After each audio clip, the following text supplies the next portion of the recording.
Yoshiki के घर पर उसकी बहन काओरी नहा रही थी, पर अचानक से उसको कुछ अजीब लगने लगता है, जैसे वहाँ किसी की मौजूदगी और पैरों पर लंबे लंबे बाल आकर गिरना, जिससे काओरी उलझन में पड़ जाती है क्योंकि लंबे बाल उनके घर में किसी के नहीं थे और बाहर उसकी माँ खाना बना रही थी, जबकि योशिकी इकोनॉमिक्स क्लास के लिए स्कार्फ ढूंढ रहा था। काओरी को अपने बगल में एक लंबे बालों वाला साया दिखता है तो वो डरकर बाहर निकल आती है। इसके बाद स्कूल में म्यूजिक टीचर फिर से परेशान है क्योंकि स्टूडेंट अभी भी घटिया परफॉर्मेंस दे रहे थे।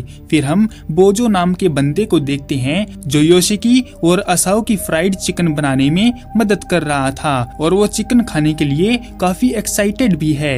असाको उसे ध्यान से काम करने को बोलती है क्योंकि पास में गर्म तेल का बर्तन रखा हुआ है। फ्राइड चिकन बनने के बाद बोजो उस पर टूट पड़ता है, वो भी बिना शुक्रिया अदा किए, जिस पर असाको उसे फिर डांटती है और पास में बैठा योशिकी उनकी हरकतें देख रहा था। तभी योशिकी के पास हिकारू आता है और उसका स्कार्फ ठीक करते हुए उसे अपना फ्राइड चिकन दिखाता है जो कि काफी जला हुआ था क्योंकि उनके ग्रुप ने चिकन को ज्यादा फ्राई कर दिया था। हिकारू उसे ट्राई करने को बोलता है तो योशिकी टेस्ट करने से मना कर देता है।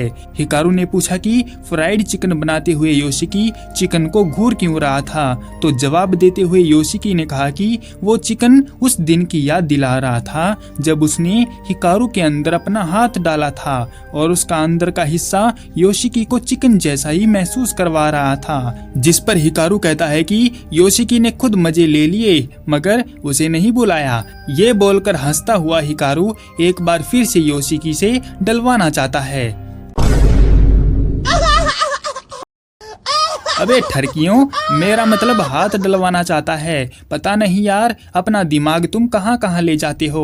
क्लास के बाद हिकारू के क्लब वाले उसका इंतजार कर रहे थे क्योंकि उसने बोला था कि वो खेलने के लिए आएगा, मगर वो तो योशिकी के साथ बंद कमरे में लगा पड़ा है। उसने अपनी शर्ट खोली और योशिकी ने अपना हाथ अंदर डाल दिया। पहले तो योशिकी को ठीक लगा कि ये तो पहले से अच्छा है, लेकिन जब वो चीज योशिकी पर हावी होने लगती है तो वो घबरा जाता है और उसे पहले जैसा एक्सपीरियंस होने लगता है जिसमें हिकारू को काफी मजा आ रहा था। योशिकी डरकर चिल्ला देता है और अपना हाथ बाहर निकाल लेता है और क्लब के लड़के भी इंतजार करके जा चुके थे।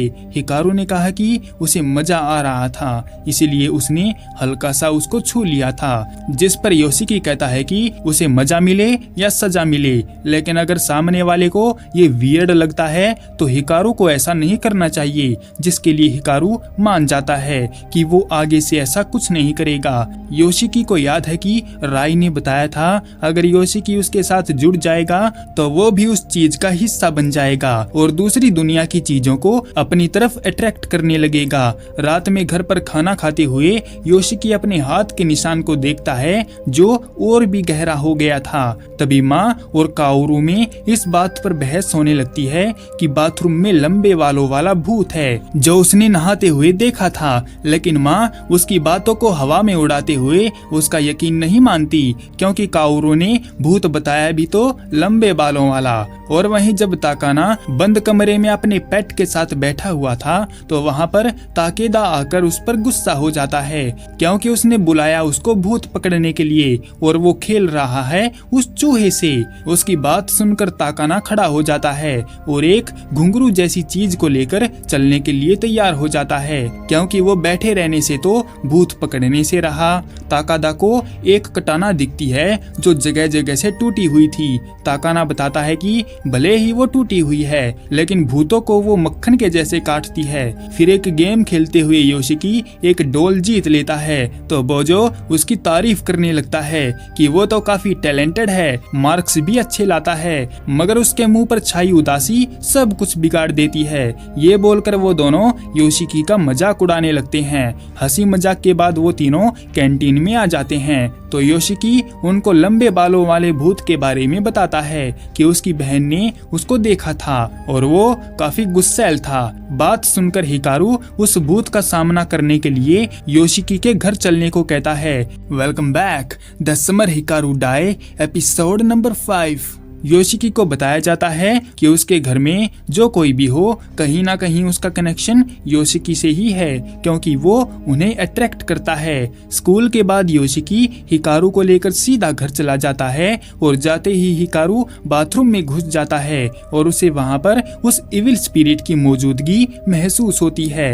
वो उलझन में है कि आत्मा योशिकी को परेशान क्यों कर रही है, जबकि वो तो हिकारू को करती रहती थी। फिर हिकारू ठान लेता है कि वो आत्मा से योशिकी को छुटकारा दिलाएगा और उसे जंगल वाली आत्मा के जैसे ही खा जाएगा।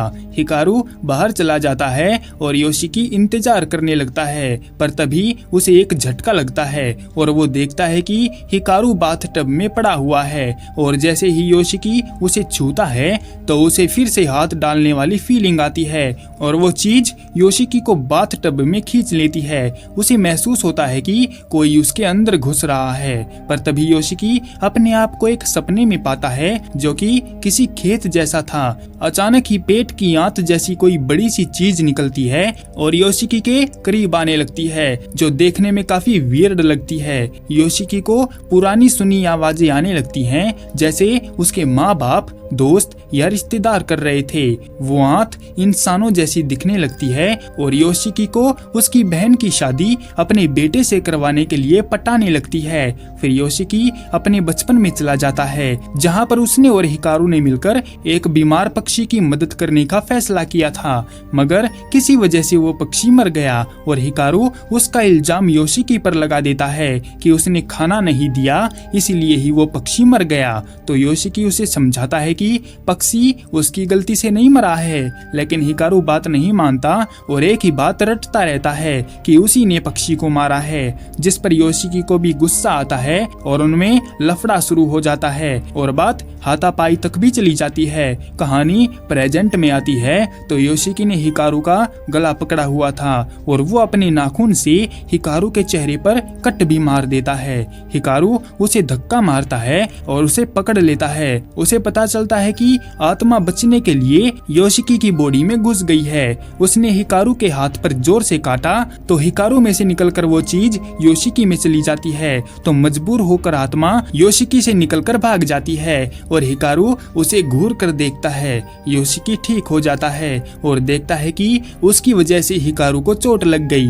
वो हिकारू को बैंडेज लगाता है और वो दोनों बाहर बैठ जाते हैं। योशिकी चोट पहुंचाने के लिए माफी मांगता है, जिस पर हिकारू उसे चिल मारने को कहता है, क्योंकि उसने जानबूझकर थोड़ी ना किया था। हिकारू इसमें अपनी भी गलती मानता है, क्योंकि उसने आत्मा को हल्के में लिया, जिससे वो उन पर हावी हो गई। हिकारू खुद को दोषी मानता है कि वो योशिकी को बचा नहीं पाया, जैसा कि उसने बोला था कि वो हर कदम पर उसकी मदद करेगा। खैर, अब वो इस टॉपिक को बदल देते हैं, क्योंकि योशिकी की माँ बाजार से वापस आ गई थी। उन्होंने मुंह पर लगी बैंडेज के बारे में पूछा तो हिकारू बात को टाल देता है और पूछता है कि आंटी खाने में क्या बनाएगी। आंटी ने बताया कि वो होमबर्ग स्टेक बनाने वाली है और वो हिकारू को भी उनके साथ ही खाने के लिए बोलती है। माँ घर की लाइट जलाकर खाना बनाने लगती है और हिकारू उनसे गपशप करने लगता है। योशिकी देखता है कि अगर हिकारू ऐसा ही करता रहा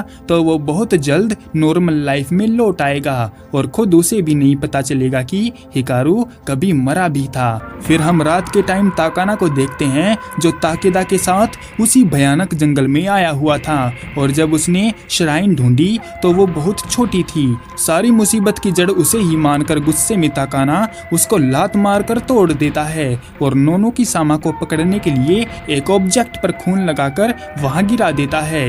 ये देखकर ताकेदा खुश होता है, क्योंकि वो भी यही चाहता है कि गांव को उस बुरी आत्मा से छुटकारा मिल जाए। क्या ताकाना ने ये हरकत करके अपनी मौत को दावत तो नहीं दी है? और उस लंबे बालों वाले भूत का क्या चक्कर है, देखेंगे नेक्स्ट एपिसोड में। तब तक के लिए सायोनारा।